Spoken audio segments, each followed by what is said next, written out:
ودون الجہر من القول بالغدو والآصال میں اس کا بھی معنی ہے. لہذا مفسرین کہتے ہیں کہ اس سے مراد یہ ہے کہ صبح و شام کی نمازیں جو ہیں وہ سری ہوں گی، جہری نہیں ہوں گی، ان میں باواز بلند نہیں پڑھا جائے. ٹھیک ہے. تو اب دیکھیے اللہ رب کریم نے کیا ارشاد فرمایا کہ اپنے رب کو اپنے دل میں یاد کرو تضرعا وخیفہ، عاجزی کے ساتھ اور ڈرتے ہوئے. تو عاجزی کیا ہے؟ تضرع کیا ہے؟ کسی کی عظمت کے سامنے اپنی کم حیثیتی کو محسوس کر کے دل کا نرم پڑنا تضرع ہوتا. تو اللہ کی عظمت کو محسوس کرتے رہیں اور اپنی بے حیثیتی کو محسوس کرتے ہوئے اللہ سے دعائیں مانگیں. پھر اس سے کیا آتا ہے؟ عبادت میں لذت آتی ہے اور دعا میں اثر آتا ہے. تو خالی خالی دعائیں اوپری اوپری وہ قبول نہیں ہوتی. رسول اکرم صلی اللہ علیہ وسلم نے فرمایا غافل دل کی دعا قبول نہیں ہوتی.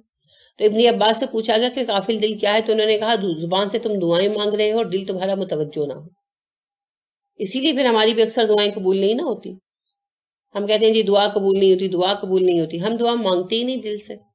اور اقبال کہتے ہیں دل سے جو بات نکلتی ہے اثر رکھتی ہے، پر نہیں طاقت پرواز مگر رکھتی ہے.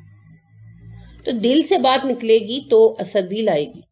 ہماری دعائیں سطحی سطحی ہوتی ہیں، اوپری اوپری، تو وہ پھر توجہ نہیں اللہ دیتے. دعا تبھی قبول ہوتی ہے جب دل سے نکلتی ہے. تو تضرع کے بغیر دعا دل سے نہیں نکلتی. وخیفتاً اللہ سے ڈرتے ہو. ایک تو یہ کہ دعا مانگتے ہوئے ادب ملحوظ رکھے. دوسری بات ہے اچھی دعائیں مانگے، گھٹیا اور بیکار دعائیں مت مانگے. غلط باتوں کی اللہ سے خواہش مت کرے. اللہ کے ادب کو، اللہ رب کریم کی ذات کی عظمت کو مد نظر رکھے. اور تیسری بات اللہ سے خوف رکھے، یعنی اللہ کی عظمت اور ہم پر جو اللہ کا اختیار ہے اس کے مد نظر اللہ سے خوف رکھے. تو اس سے بھی پھر ہمارے الحاح میں اضافہ ہوگا نا، ہمارے دل کے اندر جو رکت ہے اس میں اضافہ ہوگا. تو پھر انشاءاللہ دعاؤں میں اثر بھی زیادہ آئے گا. تو اللہ رب کریم سے ہمیشہ اچھی دعائیں مانگے، جائز دعائیں مانگے. ابو جہل نے بھی تو دعا مانگی تھی نا بدر سے پہلے، یاد ہے؟ کیوں نہیں یاد؟ ابھی تو آپ نے پڑھا. جی کیا دعا مانگی تھی ابو جہل نے؟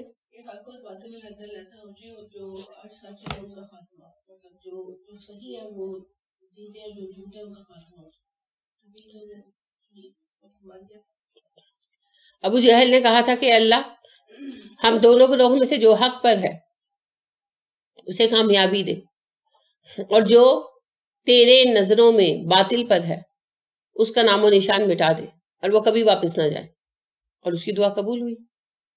ہدایت بھی تو مانگ سکتا تھا، مگر اس نے پورے یقین و اعتقاد کے ساتھ یہ مانگا کہ ان دونوں گروہوں میں سے، بدر کے موقع پر ان دونوں گروہوں میں سے جو تیری نظروں میں درست راستے پر ہے اسے کامیابی دے دے، اور جو غلط راستے پر ہے اس کا نام و نشان مٹا دے. تو مٹا دیا گیا. لہٰذا دعا ہمیشہ سوچ سمجھ کر مانگنی چاہیے. رسول اکرم صلی اللہ علیہ وسلم نے ہمیں یہ بات سمجھائی کہ کبھی بری بات مت کہا کرو، کیونکہ کیا پتا کون سا لمحہ قبولیت کا ہو. اور پھر آپ نے فرمایا نہ اپنے آپ کو کوسا کرو نہ اپنے بچوں کو کوسا کرو، کیا پتا کوئی وقت قبولیت کا ہو. تو جو ہم لوگوں نے طریقہ بنا رکھا ہے تو مر جا تو مغرو لے جا، تو یہ بہت ہی گھٹیا اور بیکار باتیں.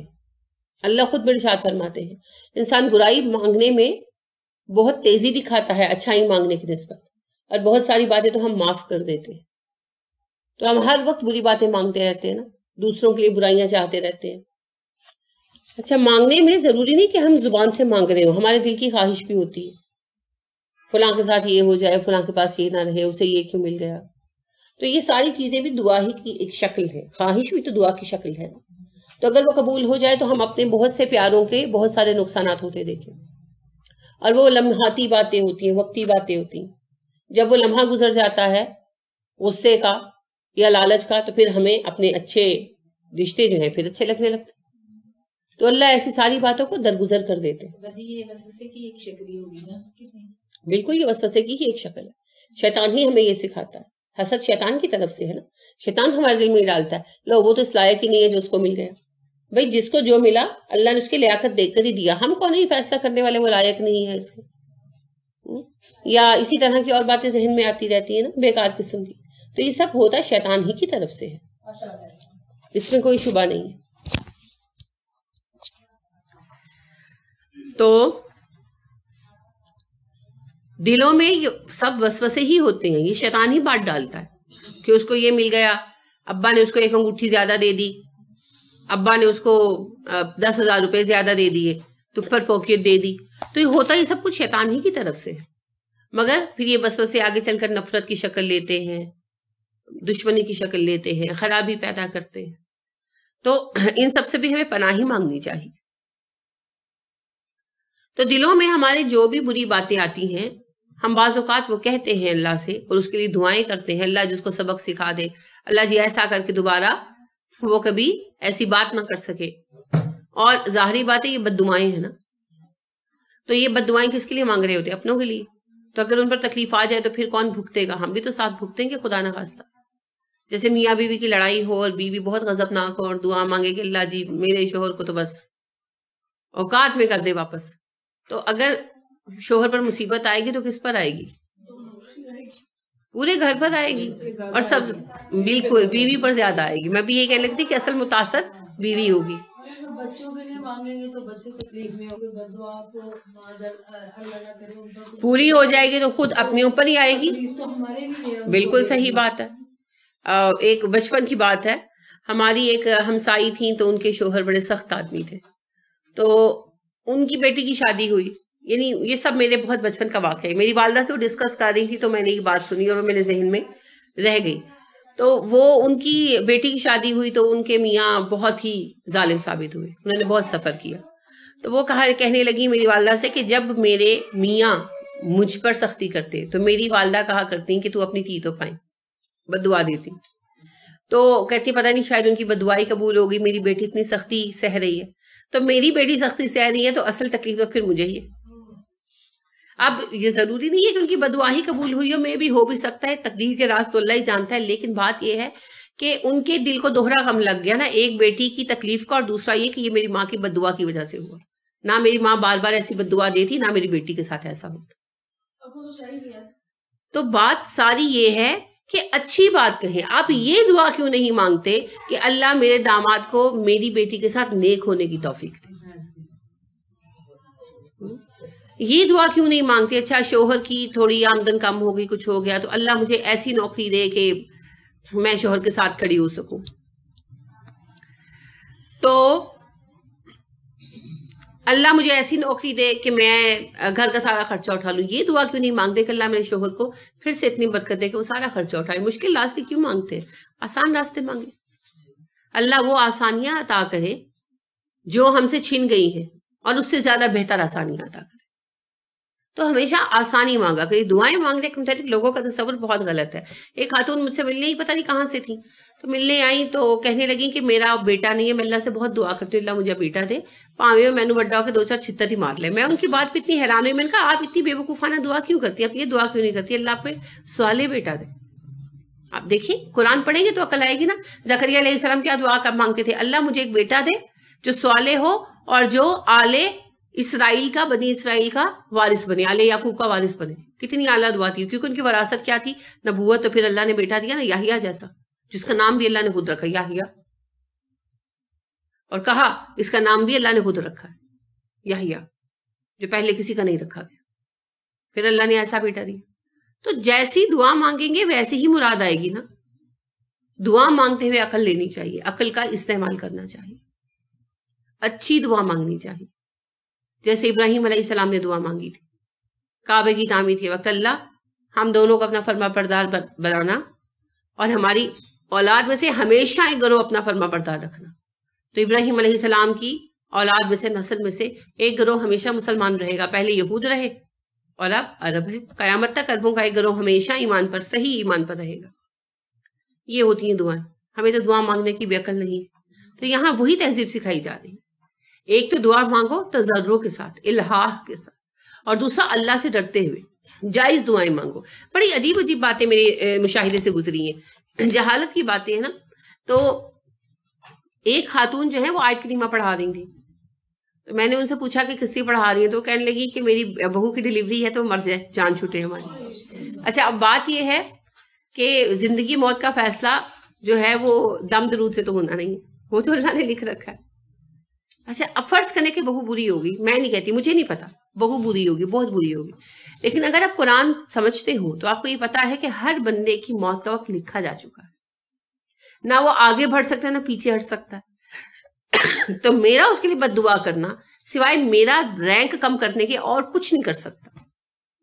تو میں اپنی انرجی کیوں ویسٹ کروں، ٹائم تو لکھا ہوا ہے. کہ اچھا ہونے کی دعا بھی تو کر سکتے ہیں. یہی تو بات ہے، دعائیں کرنا سیکھنا چاہیے، بد دعا سے کچھ حاصل نہیں ہوتا. لہٰذا ہم دیکھتے ہیں کہ رسول اکرم صلی اللہ علیہ وسلم نے 1-2 دفعہ کے سوا کسی کے لیے بد دعا نہیں کی. جب آپ پر وہ اونٹ کی اوجری رکھی گئی تھی تب آپ نے بد دعا کی تھی نا قریش کے لیے، آپ نے کہا تھا اللہ قریش کو پکڑ، ان کو گن لے، ان کو ختم کر دے. تو جن کے لیے بد دعا کی تھی پھر وہ سارے ختم ہوئے بدر میں. ابن عبداللہ بن مسعود کہتے ہیں نا کہ جن جن کے آپ نے نام لیے وہ سارے میں نے بدر میں دیکھا کہ ذبح کر دیے گئے تھے، قتل کر دیے گئے تھے. تو ویسے آپ صلی اللہ علیہ وسلم ہمیشہ دعائیں دیا کرتے تھے، اور دعائیں بہت کام آتی، دعائیں ضائع نہیں جاتی. ٹھیک ہے، تو دعا کرنا سیکھنا چاہیے، اس کے لیے بڑا حوصلہ چاہیے، وسعت قلبی چاہیے. سلسلے جو وفا کے رکھتے ہیں، حوصلے انتہا کے رکھتے ہیں. ہم کبھی بد دعا نہیں دیتے، ہم سلیقے دعا کے رکھتے ہیں. ہم نہیں ہیں شکست کے قابل، ہم سفینے جلا کے رکھتے ہیں. تو جنہوں نے آگے بڑھنا ہوتا ہے نا وہ پیچھے کے راستے بند کر کے آگے بڑھتے ہیں. تو ہمارے تو حوصلے بہت چھوٹے ہیں، ہم تو اپنے بچوں کو بد دعائیں دیتے ہیں، مغرو لے جا، دفع ہو جا، مر جا. ہم نے کیا کسی کو دعا دی؟ تو دعائیں دینا سیکھنا ہوگا. جب دعائیں دیں گے تو آپ اس کے نتائج دیکھیں گے. تو عبد الرحمن السدیس صاحب امام کعبہ ہیں، اللہ نے ان کو بڑا نام دیا. امام کعبہ بہت سارے ہیں مگر چند کو اللہ نے ان میں سے مقبولیت عام آتا کہ ان میں عبد الرحمن السدیس ہیں. اور ایک مزیدار بات ہی کہ عبد الرحمن السدیس صاحب کی آواز بہت اچھی نہیں ہے، ان سے زیادہ اچھی آواز والے امام کعبہ موجود ہیں، لیکن اللہ نے ان کو بہت مقبولیت عطا فرمائی. تو ان کا انٹرویو تھا، تو میں وہ پڑھ رہی تھی، تو ان سے پوچھا گیا کہ آپ کیسے بنے امام کعبہ. تو انہوں نے کہا میں نے بچپن میں کبھی بھی نہیں سوچا تھا، نہ گھر میں کبھی بات ہوئی تھی، بس بڑے ہو کر ٹریک ہو گیا. تو کہتے میں سمجھتا ہوں اس کی وجہ میری ماں کی دعا ہے. تو بتانے لگے کہ ایک میں بہت شرارتی تھا، بچپن میں بہت شرارتی تھا. تو ایک دفعہ گھر مہمان آئے ہوئے تھے، میری ماں کھانا پکا رہی تھی، تو میں نے کھانے میں مٹی ڈال دی، ہانڈی میں مٹی ڈال دی. تو میری ماں نے آ کر جب ڈھکن اٹھایا، دم لگایا ہوگا، ڈھکن اٹھایا تو اس پہ مٹی پڑی تھی، تو وہ سمجھ گئی میں نے کیا. تو کہتے وہ بہت غصہ چڑھا، انہوں نے مجھے پکڑ لیا اور میں ڈر گیا کہ اب میری ماں مجھے مارے گی. اور کہتی وہ غصے میں بہت تھی، انہوں نے ہاتھ اٹھایا پھر ہاتھ روک لیا، کہنے لگی کہ عبد الرحمن اللہ تجھ پہ رحم کرے، تجھے امام کعبہ بنائے. کہتی پتہ نہیں انہوں نے مجھے کس وجہ سے یہ دعا دی اس وقت، لیکن کہتے ہیں پھر وہ دعا قبول ہوئی، میں امام کعبہ بنا، ورنہ میں نے نہ کبھی یہ سوچا تھا نہ کبھی میرے باپ نے، یعنی کوئی پلان نہیں تھا، اٹ ہیپنڈ بائی چانس. تو دیکھیں دعا اس طرح کام آتی ہے. تو دعا دینے کی عادت ہونی چاہیے، کچھ نہیں دے سکتے کم از کم دعا دیں، وہ پورا ہو جاتا. منہ سے غلط بات بھی نکل جاتی ہے. میری ممانی ہے تو کہتی ہے کہ جب بھی ہم اپنی امی کے گھر جاتے تھے، جن کے بچے والے تھے، تو جب بھی اپنے گھر جاتے اپنی امی کے ہاں، تو انہوں نے تنگ کرنا تو کہنا کہ اللہ تیرا گھر دھوپ میں ڈال لے.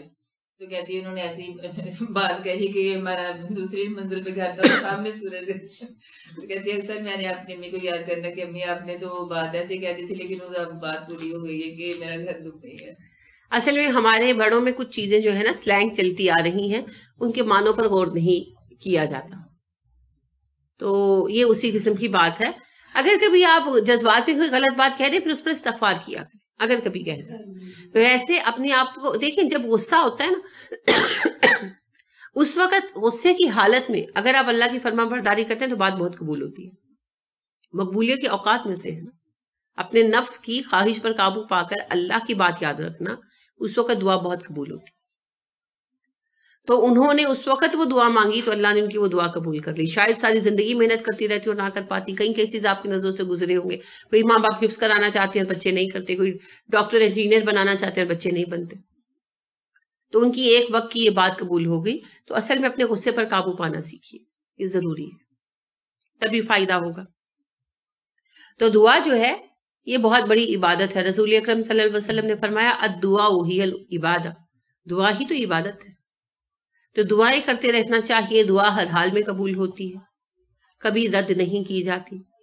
بس دعا سے تھکنا نہیں چاہیے. ودون الجہری من القول بالغدو والآصال، آوازیں اونچی کیے بغیر دعا کیا کرو صبح و شام کے وقت. ایک تو میں نے کہا نا اس میں نماز کی قرات مراد ہے، اور دوسرا دعائیں مانگنا. ہم زیادہ تر دعا صبح و شام مانگتے ہیں نا، دن میں تو بزی ہوتے ہیں، تو صبح کے وقت فجر کے بعد دعا مانگتے ہیں، اور پھر عشاء کے بعد، اور اگر کوئی تہجد والا ہے ماشاءاللہ تو تہجد کے وقت. اب اس وقت بیٹھ کر جب دعائیں مانگتے ہیں تو باقی لوگ سو رہے ہوتے ہیں، تو پھر اس وقت اونچی اونچی دعائیں مانگنی چاہیے، ہے نا، اونچی اونچی ذکر کرنا چاہیے تاکہ سوئے بھی جاگ جائیں. ایک تو یہ اونچی اونچی ذکر کا تصور ہی نہیں ہے اسلام میں، اور دعا بھی اللہ اور بندے کے مابین ہے. رسول اکرم صلی اللہ علیہ وسلم نے فرمایا دعا تو اللہ اور بندے کے درمیان سرگوشی کا نام ہے. تو دعائیں جو ہیں وہ اللہ سے دھیمی آواز میں مانگنی چاہیے. اگر آپ کسی سے عرض کر رہے ہو، چاہے اپنے شوہر سے آپ کوئی بات کر رہے ہو، کوئی ایسی بات آپ کو بتاؤ کہ پتہ نہیں مانیں گے نہیں مانیں گے، تو آپ کیسے کرتے ہیں؟ آرام سے، اکیلے میں، کوئی سنے مت، ایسے ہی کرتے ہیں نا کہ اونچی اونچی چیخ چیخ کر کرتے ہیں، آرام سے، رازداری سے. تو اللہ کے پاس بھی ایسی بات لے کر آئے نا، تو اللہ کے ساتھ رازداری سے، تنہائی میں، اکیلے میں بات کریں. اللہ اس بات کو بہت پسند فرماتے کہ بندہ اللہ کے ساتھ بات کرے، راز و نیاز کرے. اور یہ جو چیخ چیخ کر دعائیں کرنے کا فیشن ہے نا، یہ پسندیدہ نہیں. وَلَا تَكُن مِّنَ الْغَافِلِينَ، اور کبھی غافلوں میں شامل مت ہونا، یعنی اللہ کے ذکر اور دعا سے غافل مت ہونا. ذکر سے تو آپ واقف ہی ہیں. دعا کے متعلق رسول اکرم صلی اللہ علیہ وسلم فرماتے ہیں کہ جو بندہ اللہ سے دعا نہیں مانگتا اللہ اس پر غضبناک ہوتے. اسے کس بات کا تکبر ہے جو یہ دعا نہیں مانگتا. اور ایک اور حدیث میں آپ فرماتے ہیں لوگوں اللہ سے دعا مانگا کرو، مجھے اس ذات کی قسم ہے جس نے مجھے حق کے ساتھ نبی بنا کر بھیجا ہے، اگر تم دعائیں نہیں مانگو گے تو اللہ تمہیں ہٹا کر تمہاری جگہ دوسرے لوگ لے آئے گا جو اللہ سے دعائیں مانگا کریں گے. کہ دعا اللہ کو ایسی محبوب.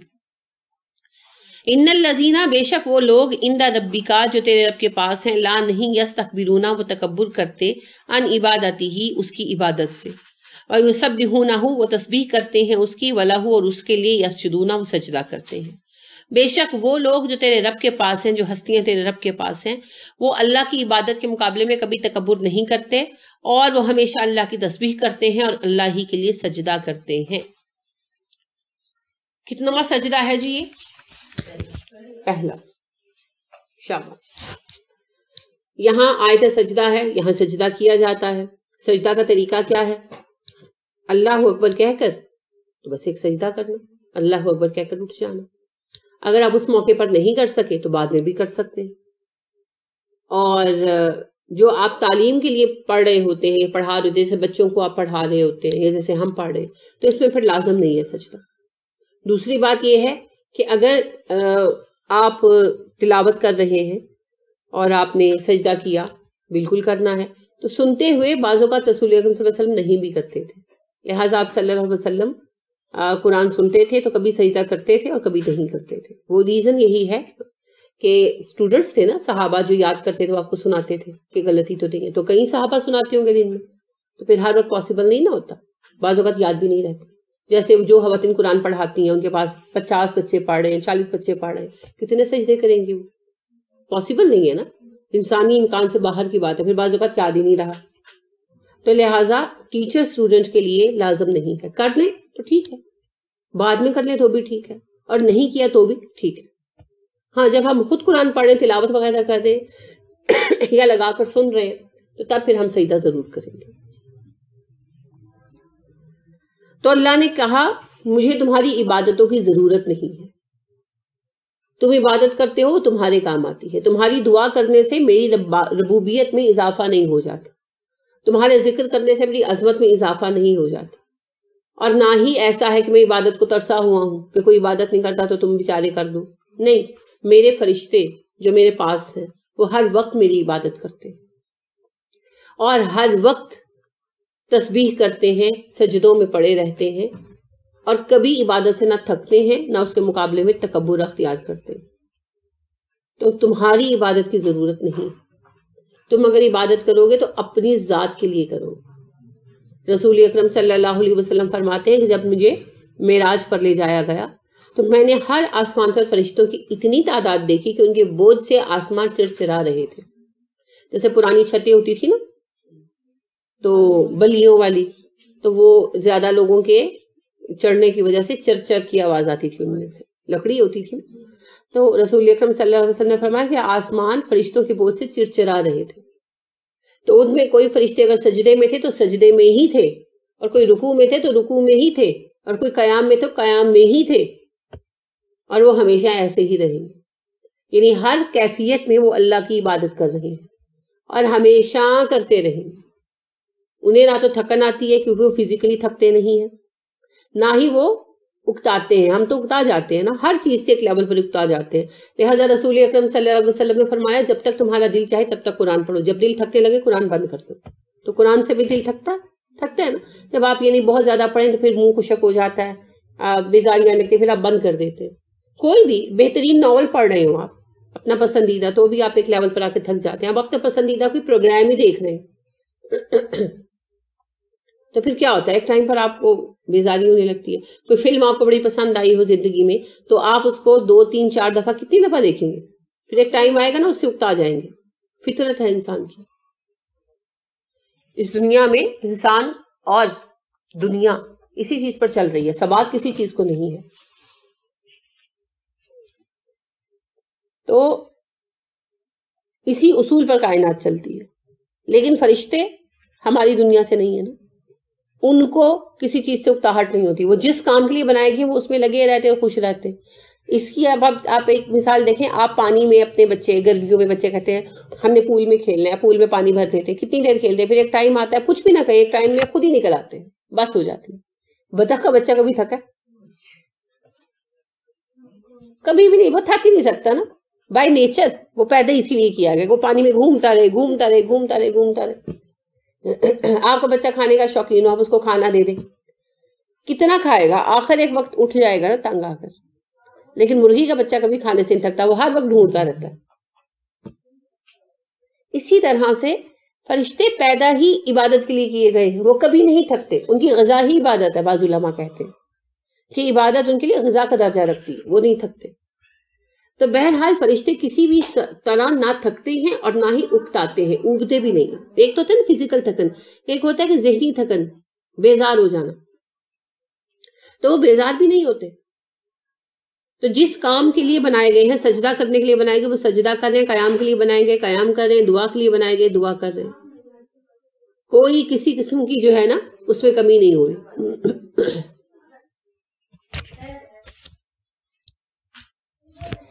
تو اللہ یہی ارشاد فرماتے ہیں یہاں عبادت کے فوراً بعد اس بات کا ذکر کرنے کا مقصد یہی ہے کہ تمہاری عبادت میری ضرورت نہیں. اگر تم عبادت کرو گے تو تمہارے کام آئے گی. اگر کوئی 1 کروڑ مرتبہ اللہ اکبر کہتا ہے تو اللہ کی بڑائی میں اضافہ نہیں ہو جاتا. اگر کوئی 1 کروڑ دفعہ سبحان اللہ العظیم کہتا ہے تو اللہ کی عظمت میں یا پاکی میں اضافہ نہیں ہو جاتا، ہمارے لیے اضافہ ہوتا، ہماری روحانی ترقی میں برکت میں اضافہ ہوتا ہے. تو یہی بات بتانا یہاں پر مقصود ہے. ٹھیک ہے. تو اب آپ دیکھیے کہ سورہ اعراف آپ نے پڑھی، کیا سمجھ آیا؟ جی سوچئے.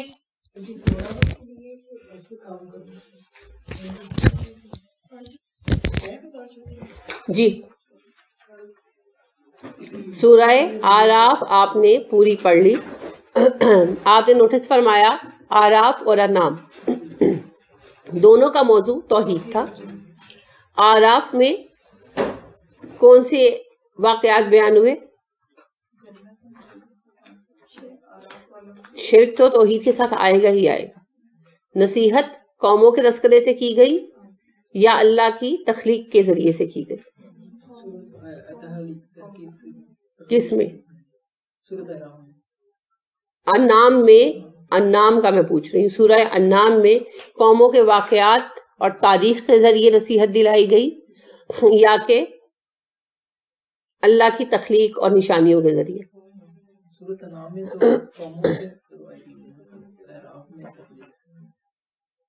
سورہ انعام میں اعلیٰ اللہ کے ذریعے کرائی گئی ہے اور اعراف میں ایام اللہ کے ذریعے کرائی گئی ہے. ٹھیک ہے. ان دونوں صورتوں کو آپ نے ملا کر سٹڈی کرنا ہے اس پر غور کرنا ہے، ان کو سوچنا ہے. اور اب دیکھیے کہ دونوں صورتوں کا جو مستقل موضوع چل رہا تھا وہ اب آ کر اینڈ ہوا، اور اللہ نے آغاز بھی توحید سے کیا اور اختتام بھی توحید پر کر رہے ہیں. اور توحید کو سمجھنے کے لیے یہ دو صورتیں بڑی ہی اہم دلائل ہیں. تو اگر ہو سکے تو جو آپ کے ایسے پیارے ہیں خدا نخواستہ جو توحید سے بھی دور ہیں، یا جن کو توحید میں ہل جانے کا آپ کو لگا رہتا ہے اندیشہ، تو ان کو ضرور اس کے لیکچرز پہنچائیں، تو انشاءاللہ ان کو فائدہ ہوگا. خالی انعام اور اعراف سے ہی پڑھ لینا تو انسان توحید میں مستحکم ہو جائے. اللہ ہمیں توفیق عطا فرمائے، آمین. سبحانک اللہم و بحمدک ونشہد ان لا الہ الا انت ونستغفرک ونتوب الیک. السلام علیکم ورحمۃ اللہ وبرکاتہ. اب اگر کوئی سوال ہو تو آپ پوچھیں.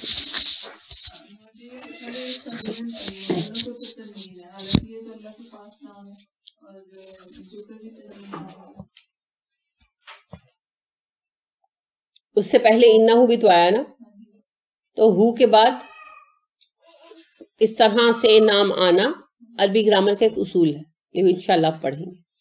ٹھیک ہے، کیونکہ انہو کا اپنا مطلب معنی ہے صرف وہی ہے جو سنتا ہے اور جانتا ہے. لفظی ترجمہ اس کا بنے گا بے شک صرف وہی ایک رب ہے جو سنتا ہے اور جانتا ہے. تو انا کی وجہ سے یہ خود بخود جو ہے نا پراپر ہو گئے. یہ صرف انداز بیان کے لیے سمیعون علیم، اپنے معنی میں یہ پراپر ہے، شکل میں یہ کامن ناؤن ہے اور معنی میں پراپر ناؤن ہے. انا نے ان کو پراپر کر دی. ٹھیک ہے، اور کوئی بات؟